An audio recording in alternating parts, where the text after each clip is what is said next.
In one world, you have 100 protocols, each of which have $1 billion staked. This is world one. In world two, you have $100 billion staked, which is restaked into all the 100 protocols. Which world is better? The benefit of world two is to attack any one protocol, you now need to attack the $100 billion. In world one, to attack any one protocol, you only need to attack $1 billion. The second world brings the benefit of pooled security. The first world doesn't. So what we are very careful about is convergence. Hey everyone, Sam here. If you're like Dan and I, you probably don't pay a ton of attention to the institutional/macro side of things in crypto and are laser focused on the degen shenanigans happening on chain. However, in order to onboard the first $1 trillion of capital on chain, it's incredibly important to hear from these institutional players and get them involved. That's why we're excited about hosting the Digital Asset Summit in 2024 in London, the land of tasty pastries. Be sure to join us at the event next year, and we will tell you how to get 20% off your ticket a little bit later in the show. What's up, everyone? Welcome back to another episode of 0x Research. Before we dive into today's episode, a quick word from our sponsor, Hexens, the most hardcore security team in Web3, pioneering in zk and novel cryptography. Hexens is trusted by tier 1 projects like Polygon, Mantle, RiskZero, Lido, 1inch, Nubank, and more. Check them out on the ground at DevConnect, and be sure to mention 0x Research when requesting a quote, and you'll get a free WebTube pen test with the purchase of your audit. All right, everyone, welcome back to another episode of 0x Research. We have an interview episode lined up with the gentleman from EigenLayer today, so it's going to be an exciting conversation about some cutting-edge technology getting built in and around the Ethereum ecosystem. We're joined by Sreeram, the CEO, and Soubhik, the head of ABS Research, so doing a lot of the groundwork there on the R&D side of things. So thanks a ton for joining us today. We've got an exciting conversation lined up, but again, when we have these conversations about this is really novel and nascent technology, I think it's always best just to start a little bit high level before we tear back a few layers and get into the weeds of things. So, you launched back in June and already have over 200 million in TVL between about 21,000 unique depositors, which is a very, very impressive milestone, showing some serious demand for what you guys are building. But if we could just start from the top and kind of say, all right, we're building EigenLayer to solve these subset of problems. One way to think about it is, imagine you're back in 1995 and, you look at web application development in 1995. You'd have maybe two options. You could go build a website, most of you here are too young to know this, but you could go host a website on GeoCities, right? Which would be a static web page. You just have your homepage, put your photo up, right? Something basic. You don't have to do much work to actually do that. But if you wanted to build anything more complex, you want to store complex state, you want to have identity, login, payments, any of these things in 95, you would have to build everything yourself. You have to build your own server stack, you have to build your own identities, payments, you have to build your own database stack, and then you build whatever thing that you actually want to build. So that's the state of web development in 95. If you look at it in 2023, that's absolutely not the case. So what you would do is you would say, hey, I'm not building my own servers. I'll use AWS for, a lot of it. You'll say, I'm going to use OAuth for authorization, Stripe for payments, MongoDB for a database, and then, focus on the really new thing that you're building. A stat is that like pretty much, an average consumer application uses 15 SaaS solutions on the back end. Right? Not one, not two. When people talk about, you're going to have many layers in the modular ecosystem and you have to pay each of these, they haven't seen how web development works. Each consumer application uses 15 SaaS services in the backend. This is already the way the world works. So the thing about these SaaS services is each of them think very narrow, very powerful, right? Just payments. I want to solve payments. I want to solve authorization for social. I want to solve something very, very narrow, but solve it in the most powerful way possible, right? If you look at basically the arc of civilization, it's always bends towards specialization. And SaaS services demonstrate, an example of that. And if you look at the crypto economy today, we are basically, between 1995 to 2000. So if you want to go build an application which will fit as a smart contract on an existing blockchain like Ethereum, you could go ahead and do it, right? You could just go customize your contract and, deploy it there. It's easy, it's simple, but you're constrained into the into the language environment, into the set of functionalities, into the gas limits, into the the particular distributed system architecture that underlies these systems. And then you could say, no, I don't need to do it. I can actually go be my own thing in, let's say, build a Cosmos chain. You have to build your own validator network. You have to build your own underlying token of value. You have to build your own stack and customize it heavily. This is open source software, but software is not the same as just a bunch of SaaS components that you just choose custom parameters and integrate, right? So you have that, and then you can go and deploy it. So there is a powerful option, which is to go build your own chain. There is a less powerful option, just deploy a contract. But can we get to the SaaS type world where, there is a common place, there's lots of protocols on top, and an end user application is simply concatenates a bunch of these protocols and then, deploys it. So that's our vision for what we are looking forward to. And the first difference, when you think about like the difference between the cloud era and the blockchain era, the cutting, hyperplane, the dividing line is decentralized trust. So if you're running all these things, any one of these components depends on a centralized validation, then you lose the whole benefit of decentralized trust. So in order to build the crypto economy, all of these have to be run on a decentralized trust network. And the thing with security is the weakest of all the things that you depend on. So our vision is shared security on the base layer. So you have, the Ethereum validator set. EigenLayer makes it more flexible and more programmable. That's the base of trust. On top of which, anybody can build permissionlessly new protocols as a service, right? So basically, you just write a protocol. The way you deploy a SaaS service is you write your code and then you send it to AWS, and AWS takes care of everything, right? That's roughly the world that we want to build. You write your protocol, decentralized protocol, ship it to EigenLayer. EigenLayer takes care of where the trust is coming from, making sure that the trusted nodes keep to what they're needing to do. And then you can now start building, everybody can start building their own specialized, highly powerful services. And then now you concatenate all of these services and then build an end user application. So that's the worldview and vision that we are actually kind of building towards.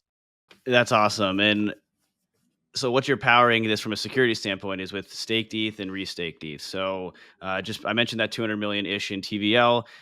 Just looking at some of the statistics here and breaking that down, about half of that is Lido staked ETH. About a quarter of that is Rocket Pool and CB staked ETH. So Coinbase's LST, and then that last chunk there, the last remaining quarter is native staked ETH, which is a really interesting mix there.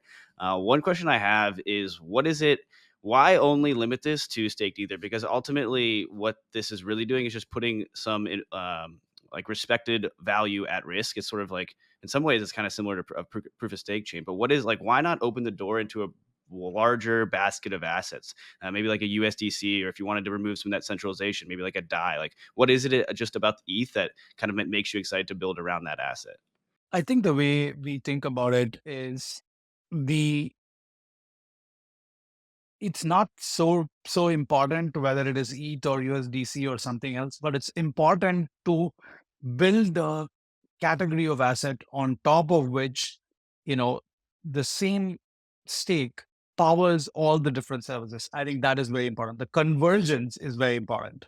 It is because, convergence is what gives you pool security. So the way to think about it is, you can have, I'll give you two like different worlds. In one world, you have 100 protocols, each of which have $1 billion staked. This is world one. In world two, you have $100 billion staked, which is restaked into all the 100 protocols. Which world is better? Okay, if you ask this question, then, what is the benefit of world two? The benefit of world two is to attack any one protocol, you now need to attack the $100 billion. In world one, to attack any one protocol, you only need to attack $1 billion. The second world brings the benefit of pooled security. The first world doesn't. So what we're very careful about is convergence.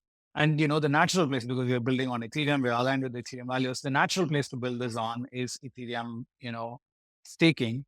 And so that's why we're focusing on that as a kind of a natural shelling point, because what we don't want to have is some protocol saying I only take state, some protocol saying I only take like USDC, somebody saying I want to have bonds staked. These will all happen in due course and time.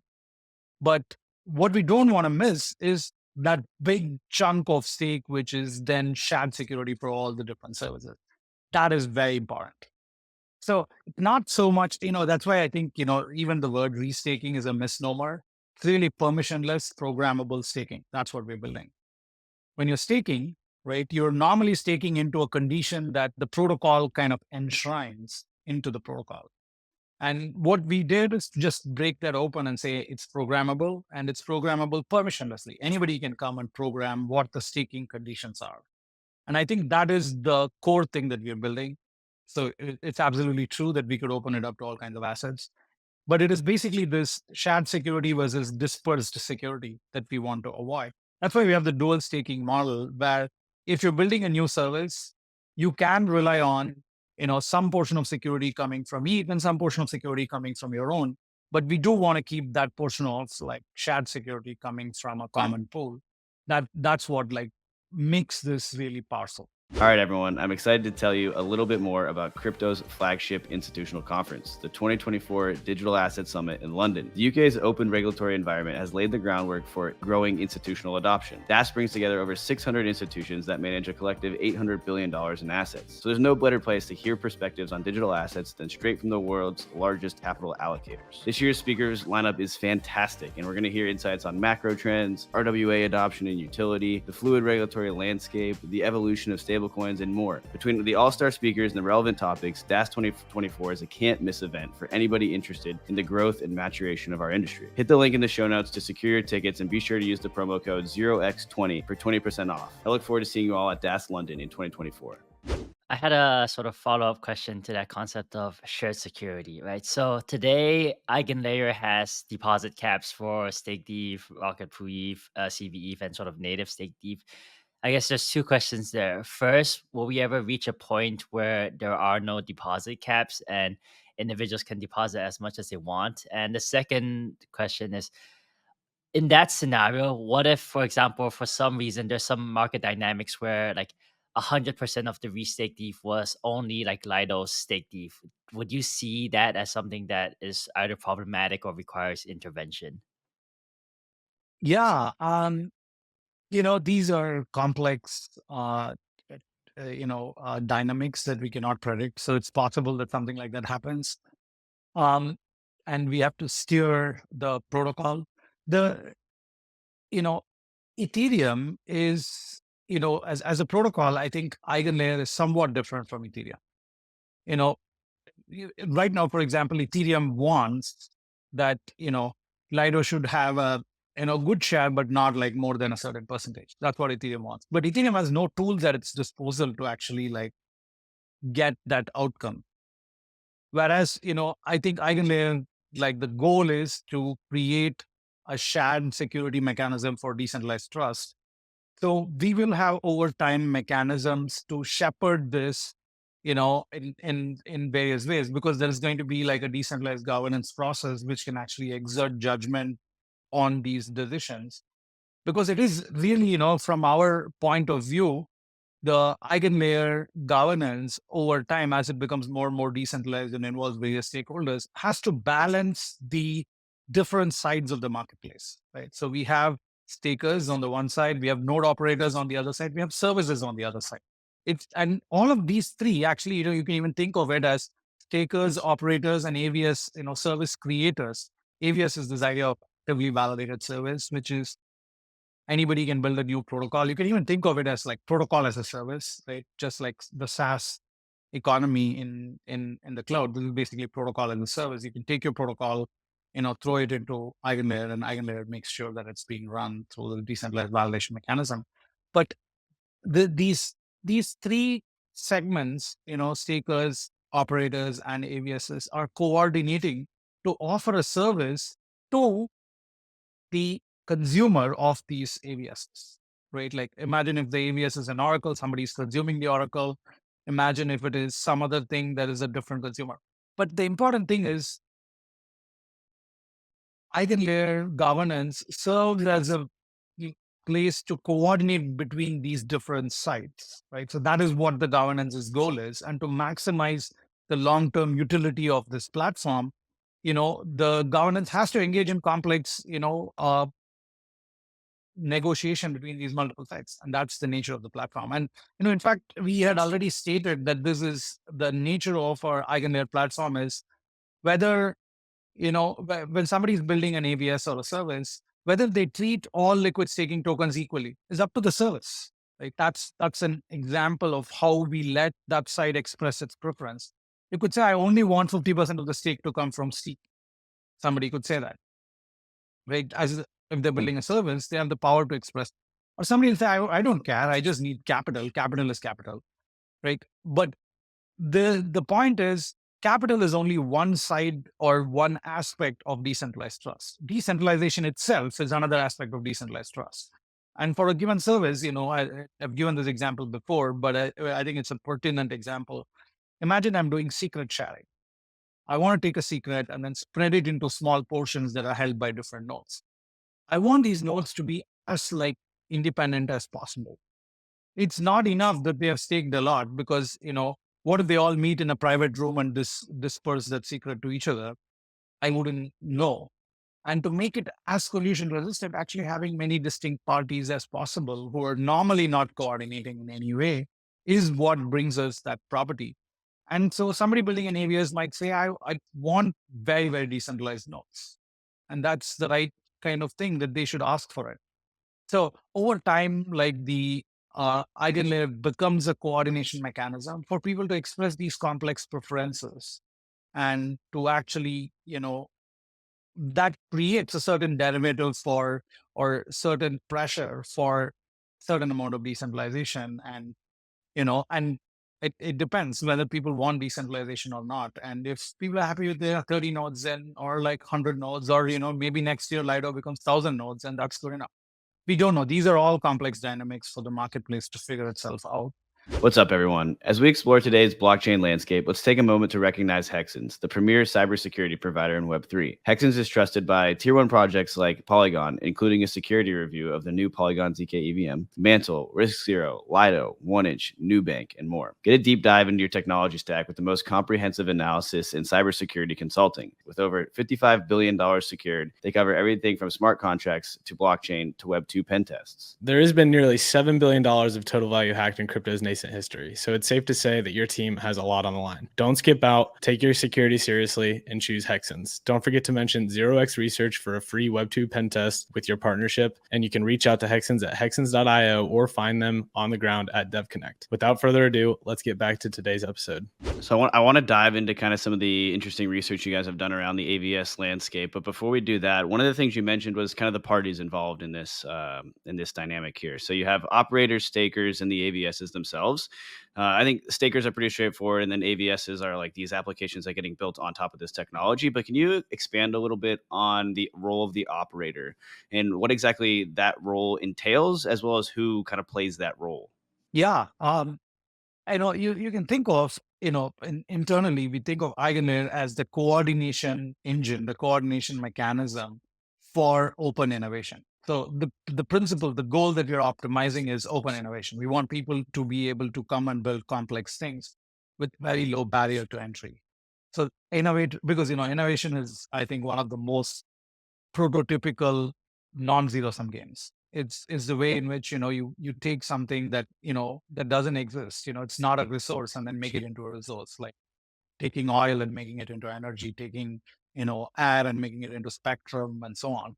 So you have, that's the goal, to be the coordination infrastructure for open innovation. And if you think about the role of operators, right? So broadly, if you think about what is needed to build a coordination mechanism for open innovation, think about, what are the who's bringing the resources, who's bringing the capital, who's bringing the ideas, right? That's the three different components that go into, the stakers are bringing in the capital to underwrite and promise that the service is working correctly. The operators are bringing the resources and the infrastructure to actually run these things, the computational infrastructure, and then the services are the AVS creators are actually coming up with the ideas and the code that actually make this work. And all these three are coordinating, they're working together. It's this code plus this stake plus this node operations together is what makes the service. So again, they're being the coordination mechanism for all these three sides to converge and then offer a service. So that's the core principle. So if you're looking at who can be an operator is a permissionless role in the EigenLayer ecosystem. So anybody can be an operator. You can be a staker and you can be your own operator and you delegate to yourself. But you may be like, yeah, no, I already trust ABCD for some other purpose, for custody, for some other thing that I'm already using, whether it's a Coinbase, whether it's a Figment, whether it's a P2P, like whatever is the kind of operator that you like, you already using them. You may say, yeah, I'm going to delegate to them. And the trust for delegation is not in protocol.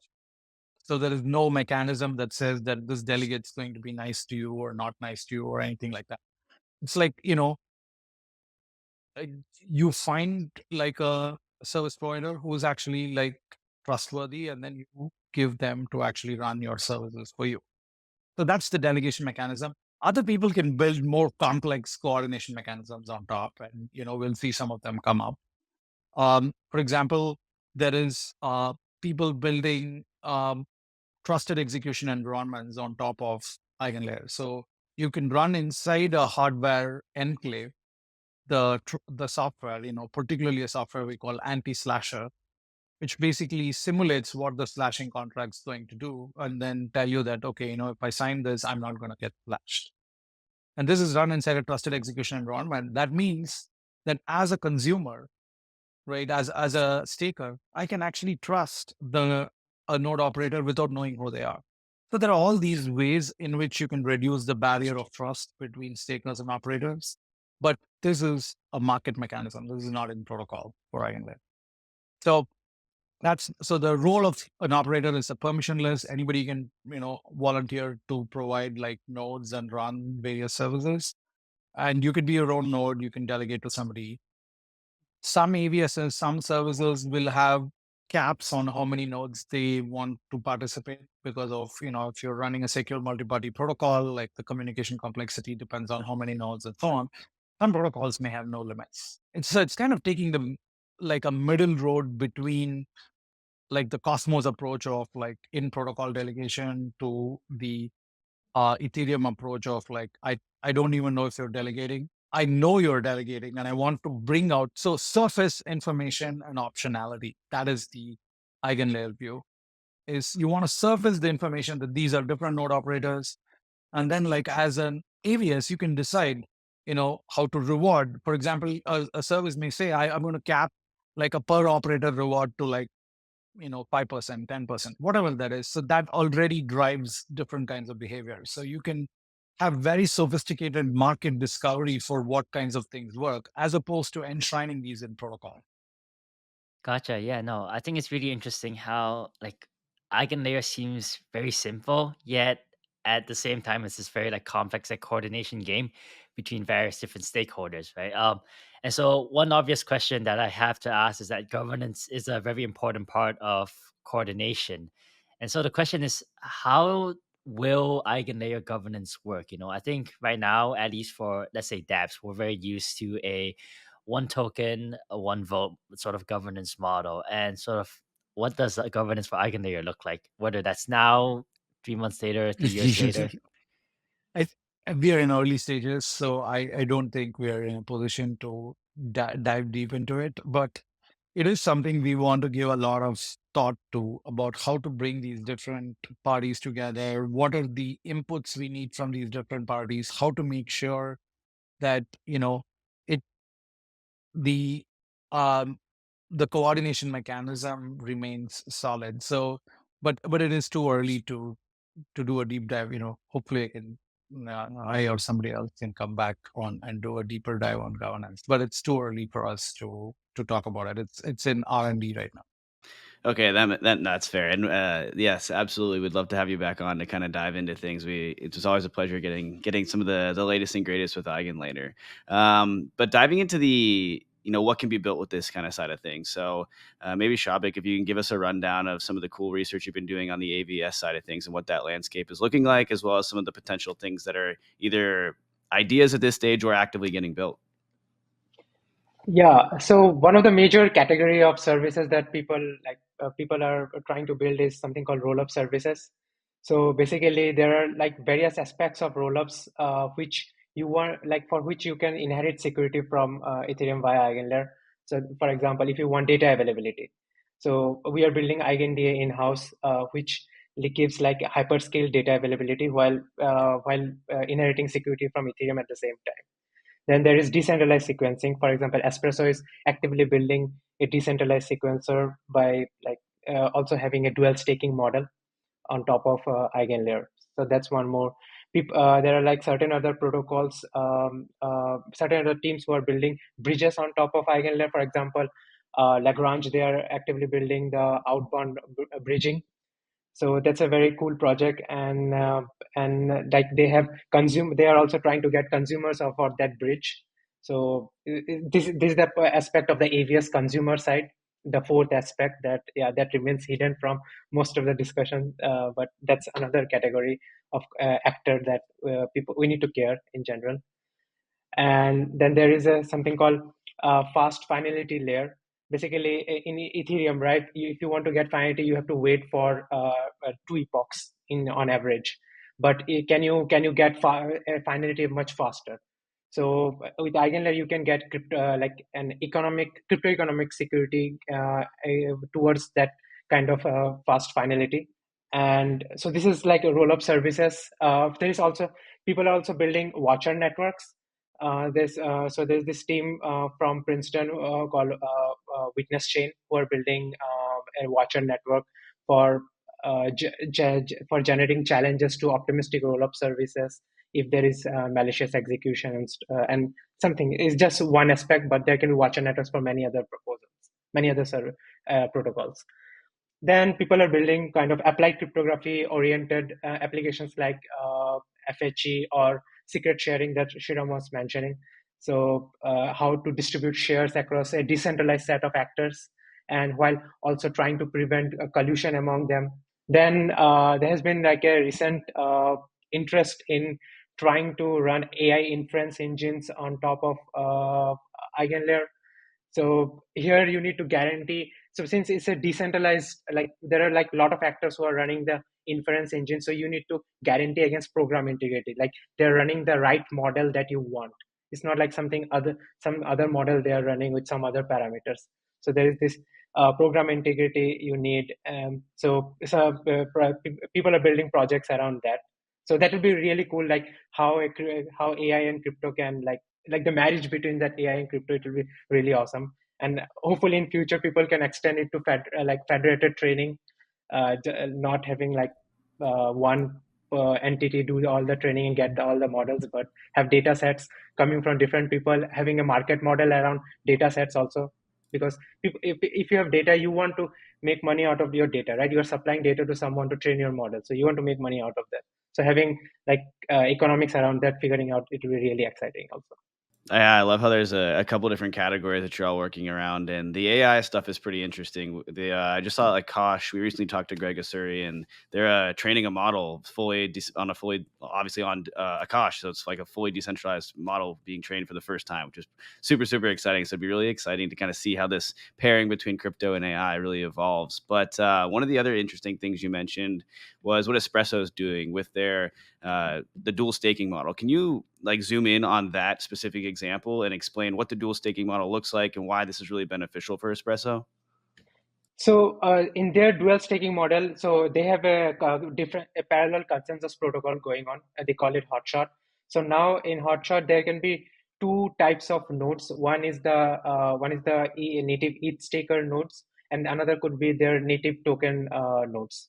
So suppose you have put X, you have restaked X8 and opted into the Espresso protocol. You have some corresponding stake in a stake weighted in the consensus protocol. If you put X native token of Espresso, then that will be like some stake weighted around that, and the consensus protocol will like consider that stake weighted stake, and whenever it's finalizing a proposed block, so it will consider that weighted stake as the value for deciding that has the 66% threshold has been achieved or not on that newly proposed block.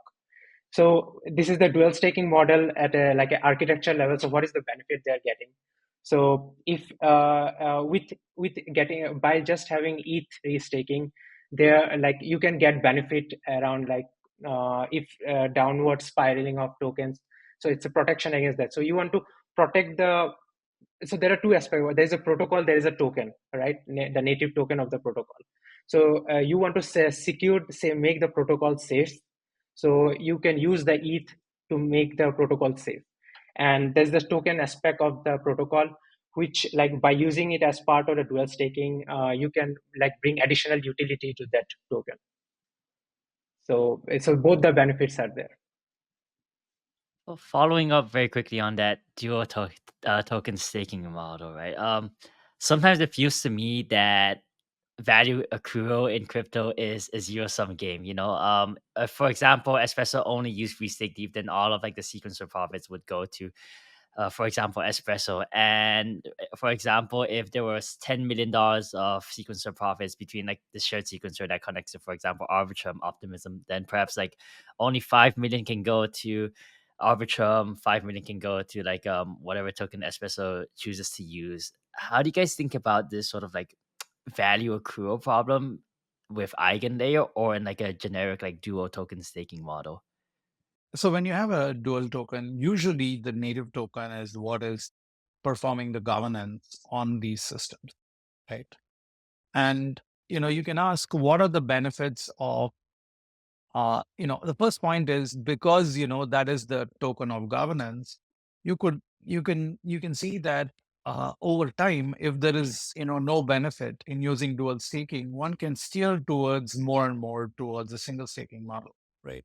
So one of the nice things about EigenLayer is it's not a binary switch. It's not like do I need like single staking or dual staking.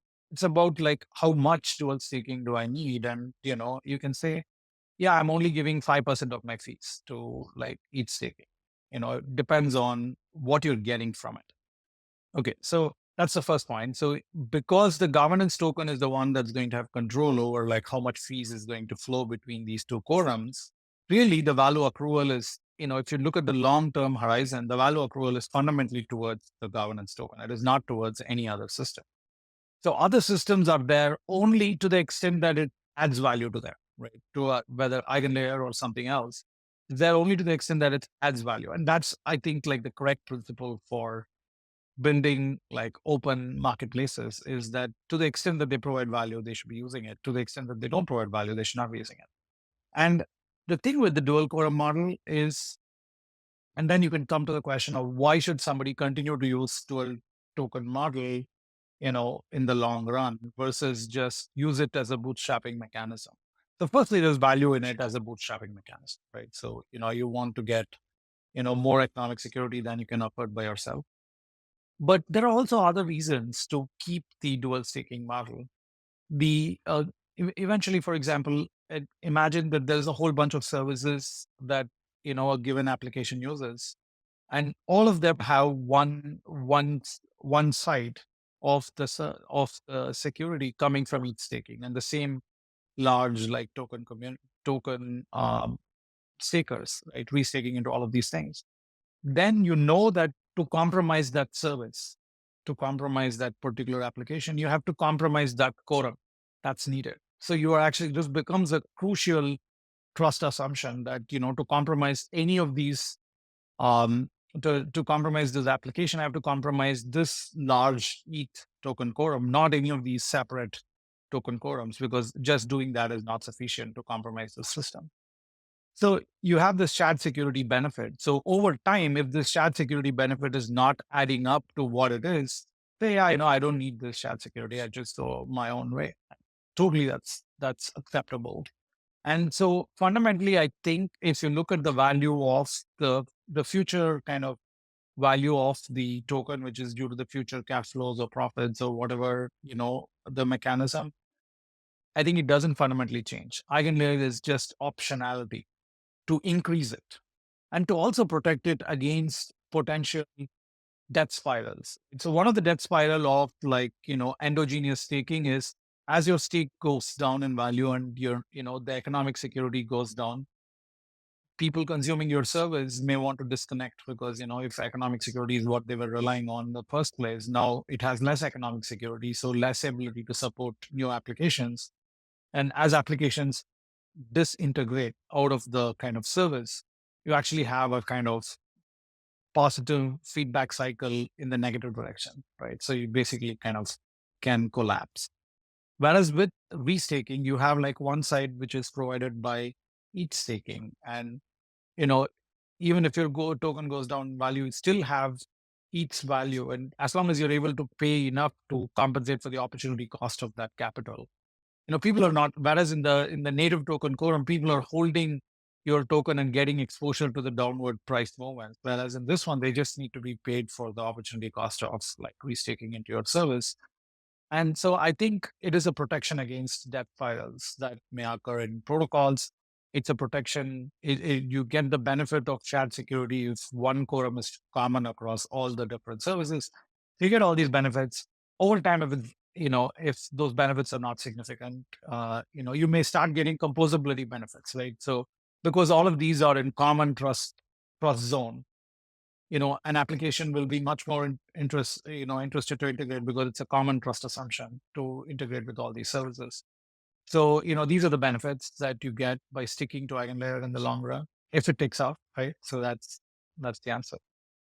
Yeah, I think it's really interesting how like EigenLayer can also act as like a backstop there, and I think it's important to remember that AVSs like do have the power to sort of choose how much like ETH is contributed as shared security to the value of the network, right? And there's another interesting point you mentioned there that if it, for example, doesn't make sense for a middleware protocol anymore, then they can stop using EigenLayer at any point of time. I wanted to ask the opposite question of that. Is there like a service level agreement for how long a validator has to secure a protocol leveraging EigenLayer, or can the validator stop securing it whenever they want? Thinking of like a slightly ridiculous example, like there's a large Oracle protocol, they do something that's like really malicious, or they did something that's like really bad socially in like the real world, and then all of validators say like that's not good behavior. I don't want to align with that anymore. I'm gonna put out right now. How would something like that play out? So right now our mechanisms are instantaneous, which means you opt in, you have like a service period or an unstaking period. You have to stay for that period, but beyond that, you don't have to stay. But we are already doing R&D on longer term commitments. So I stake and then I make a promise that I will stay not only for like this period, but also for a much longer period. Why would I do that? Now you would give me additional APR or whatever, because, you need some amount of stake to stick with you through like, the good and bad. So you can actually have these, mechanisms programmed into EigenLayer already, like out of protocol, but will start giving more and more functionality in protocol for these things. It is somewhat similar to a reserve bandwidth in Amazon EC2. So it's like reserving security for a longer horizon. Yeah. So the idea there is that you when you stake, you make a commitment that you're not going to withdraw for some amount of time from these services. And so by making this additional commitment, you get additional payment. And in an out of protocol, out of EigenLayer way to do this is to say that you're giving rewards asymmetrically to stakers who have been around in your protocol for longer periods. So that creates positive incentives to remain. But through EigenLayer, you can also, if it becomes enshrined in protocol, you can also enforce that you cannot go anywhere else. So that is, these are things under research, but over time they can be done. To answer your other question, which is whether validators don't like somebody and then they can unravel, I think that this is not the default type of thing that we expect to happen. The thing that we expect to happen is um, people unstake because there is a more lucrative staking opportunity. And we think actually restaking lessens this kind of like a dynamic, because you don't have to choose between staking to service one versus service two. You're staking to all the services that you actually want. So you're not choosing between staking to service 1 versus service 2. So your capital is being allocated across all of these services. So the dynamic with EigenLayer is if your operating cost, if you're not able to make fees more than your operating costs, then you absolutely will opt out. And I think that's the right thing you should do, because like, why are you wasting your time and energy doing something that is not worth your while?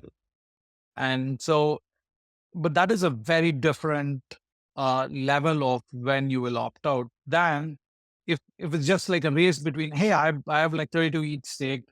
I have to choose between Dan's protocol and Rand's protocol and Souvik's protocol. Like that puts me at like, oh, Souvik's the most profitable. Screw Dan and Rand, right? Like that is exactly what we don't want. That's what restaking. I mean, that's why I think shared security is the right framework for thinking about it rather than, restaking. The idea is that I have a pool instead of like securing, 100 million to Dan, 100 million to Rand, and 1 billion to Soubhik because Souvik's more attractive. I'm going to kind of like put the 1.2 billion in all three of you. So, all of us are better off in that way.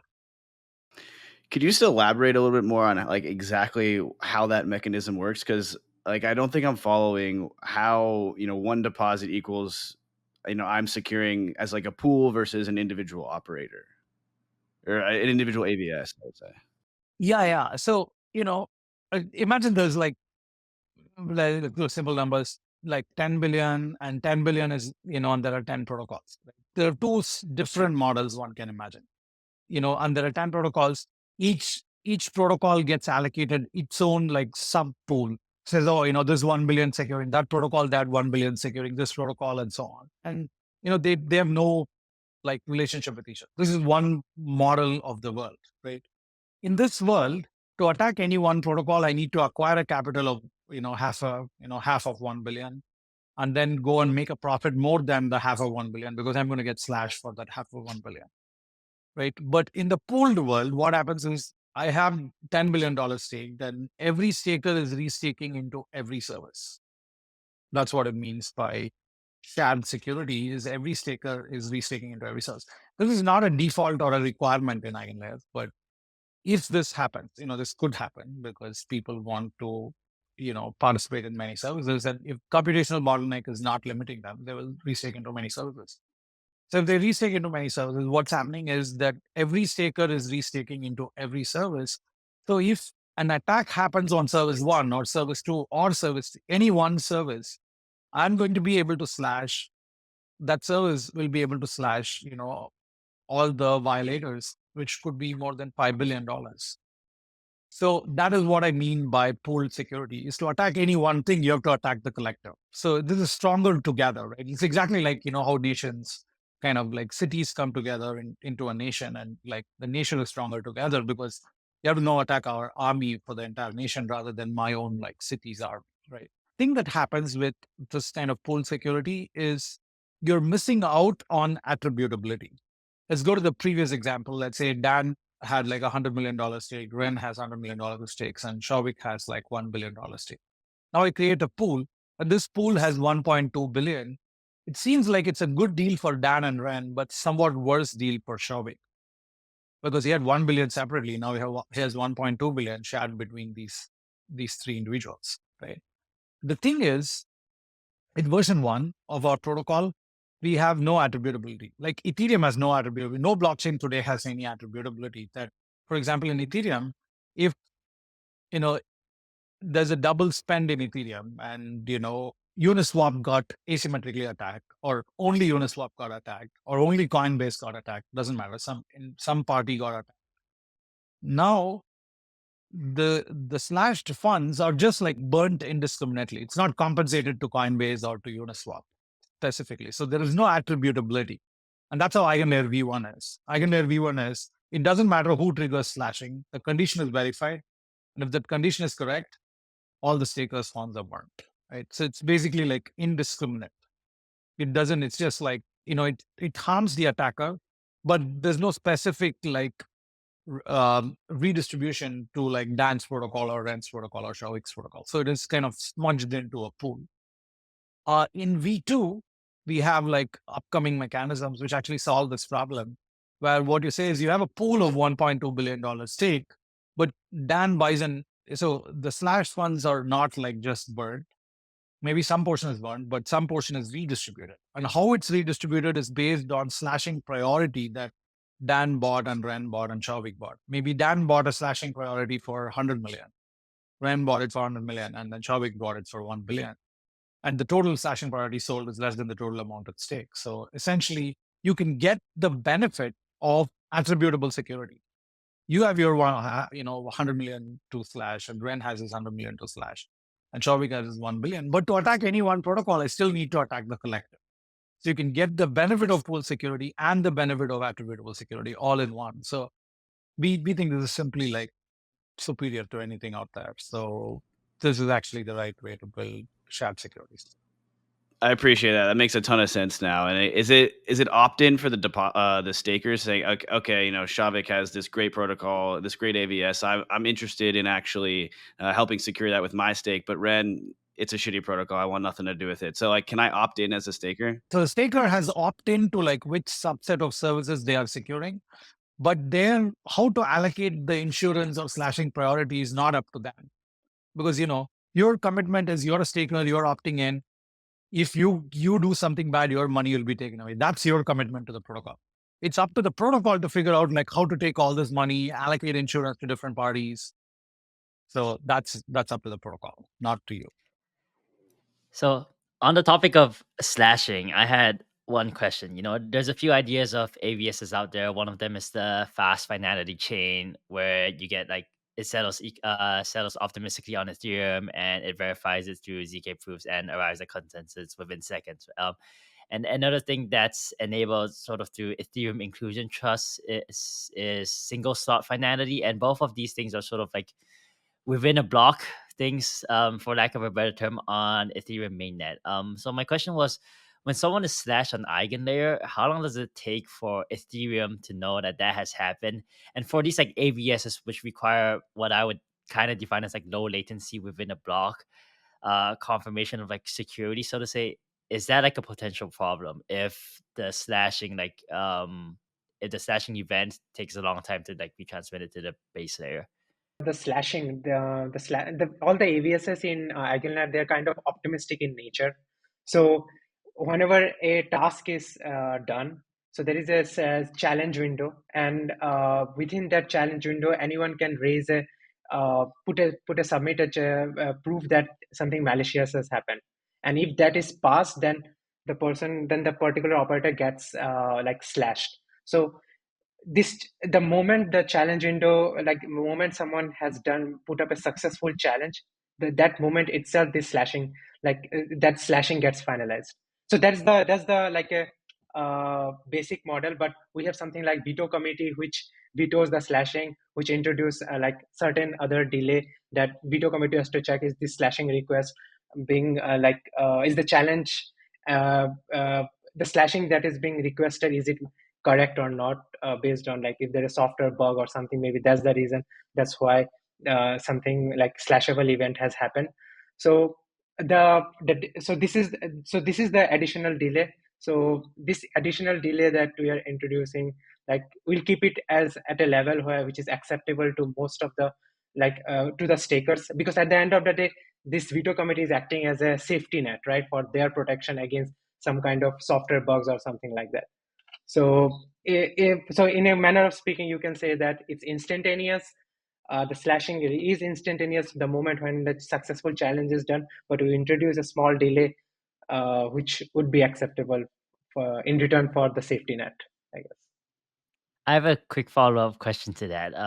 For these AVSs, which sort of require Ethereum inclusion trust, right? For example, single slot finality, would that require a super majority of restake ETH to achieve that, or would it not require? And if it does require a super majority of restake ETH to achieve that, what happens if, for example, it starts above that super majority threshold and then it just fluctuates below and above and below? So yeah, the Ethereum inclusion trust, you're right, there's a quality of service that's dependent on how many stakers or the Ethereum validators have opted into that particular service. So for example, if we are if we look into event-driven activation. So suppose this service says that if your collateral is underwater, they will fill it up. They will trigger a transaction, they will fill it up. If only, let's say, 5% of the stakers or validators are opted in, this service is very bad. Like once in 20 blocks, maybe someone will come and fill, and by within that 20 block, you might be under collateralized, you might get liquidated. So it's very bad service. So you want, say, 80, 90, yes. So that's a caveat with the Ethereum Inclusion Trust. But there are certain ways how you can get around that.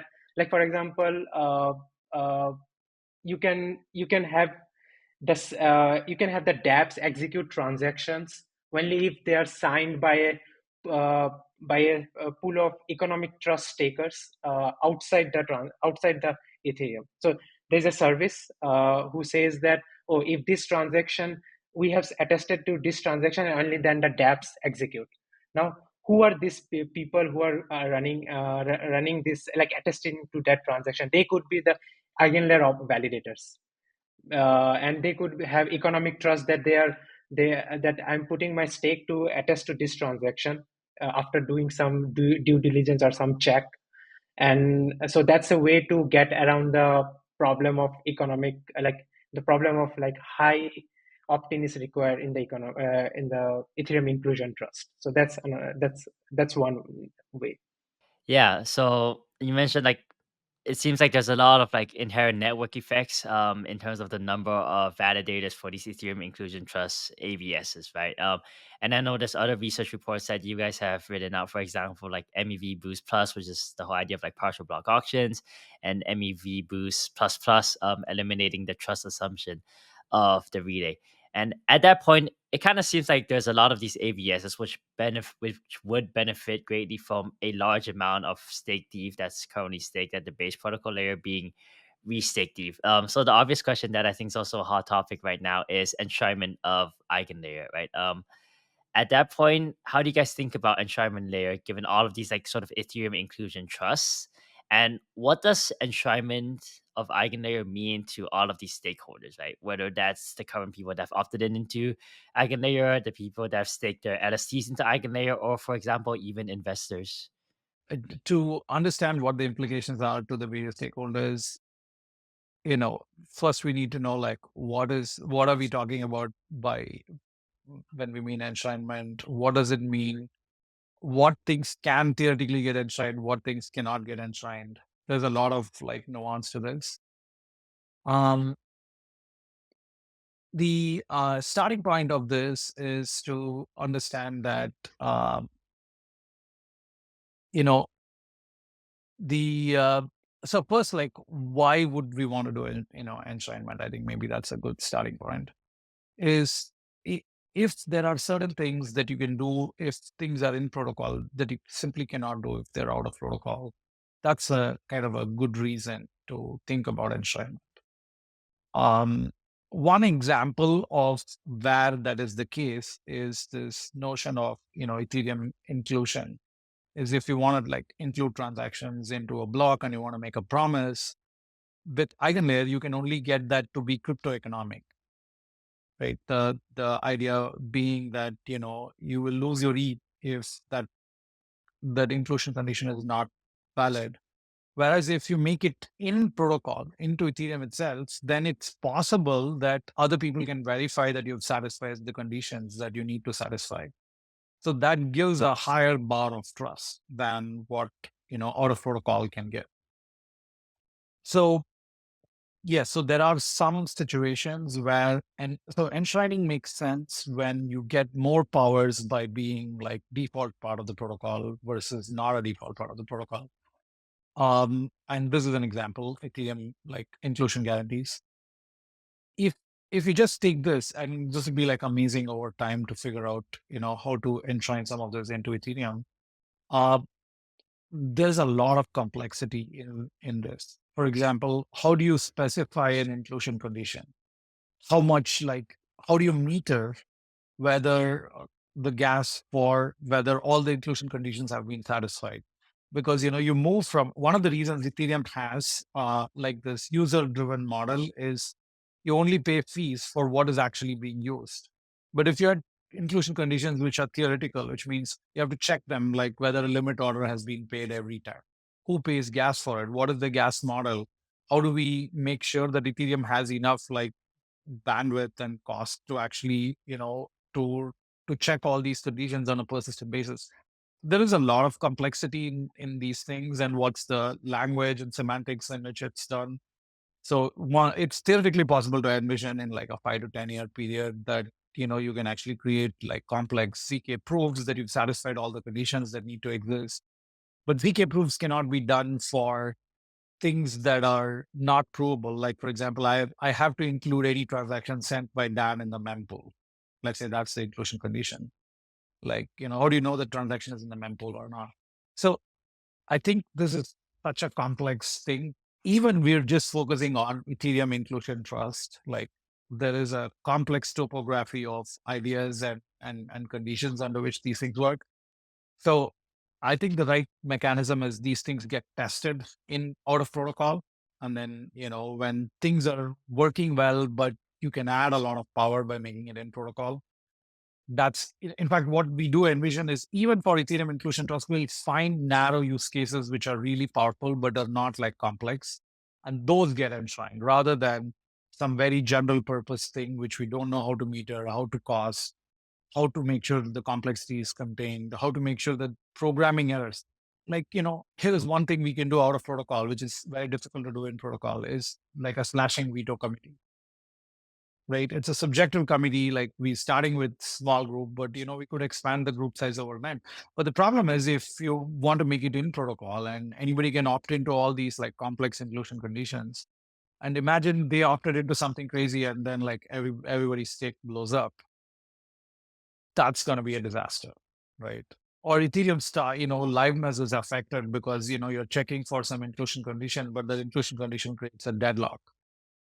There are all kinds of crazy things that can happen. So, so this is just for one dimension, Ethereum inclusion trust. We are building a platform, like I said, which is very, very generic. You want people to use this for AI. You want people to use this for secure multi-party computation.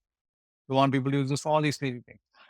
So, we have to take steps, one step at a time to understand what are possible, but we're very, very open to things that are more powerful being native in Ethereum.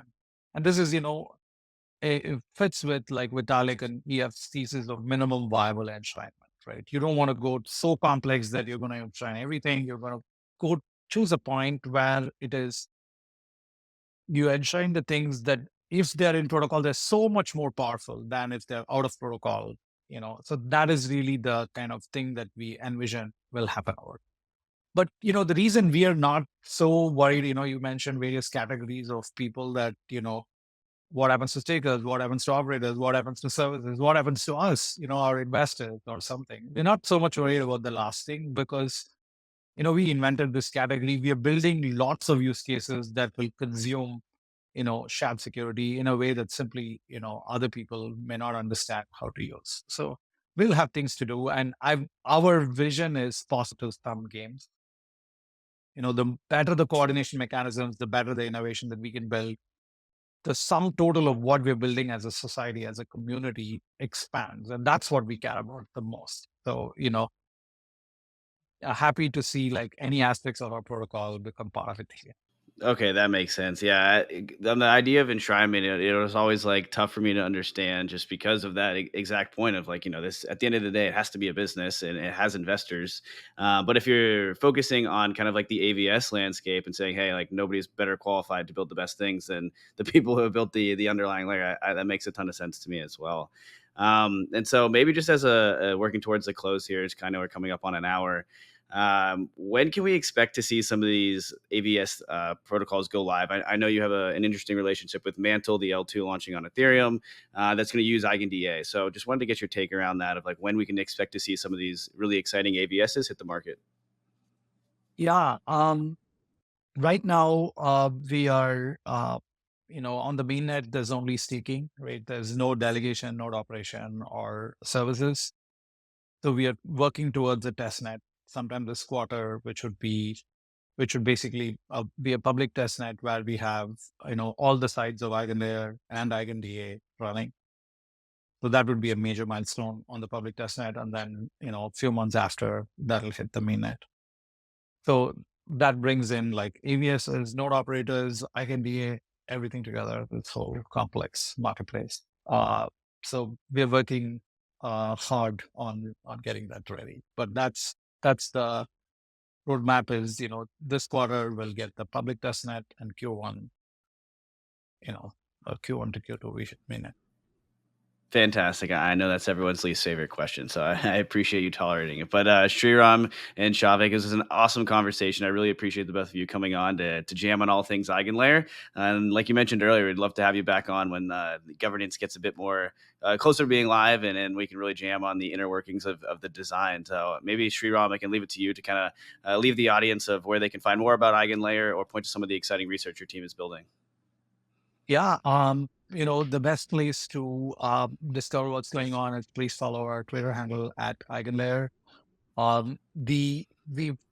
we're doing over the last couple of months is starting to write a bunch of like blog posts. So, that's on blog.eigenlayer.xyz, which explains, for example, the most recent one is on the inner workings on EigenLayer. Soubhik and team brought up another post on 15 ideas for what things you can build on EigenLayer. So all these posts are super helpful. If you have any thoughts or ideas, you can comment on some of them on the forum.eigenlayer.xyz, which is our research discussion forum, and we'll look at it as a team. I'll put a plug here for EigenLayer. Their research is some of the best out there, and they just announced the EigenLayer Research Fellowship 1 week ago. So if you're really interested in contributing to research at EigenLayer, definitely go apply for that. It sounds like a really fun job. I love it. Thanks a lot, Ren. And Sreeram, Soubhik, this has been great. Cheers, guys.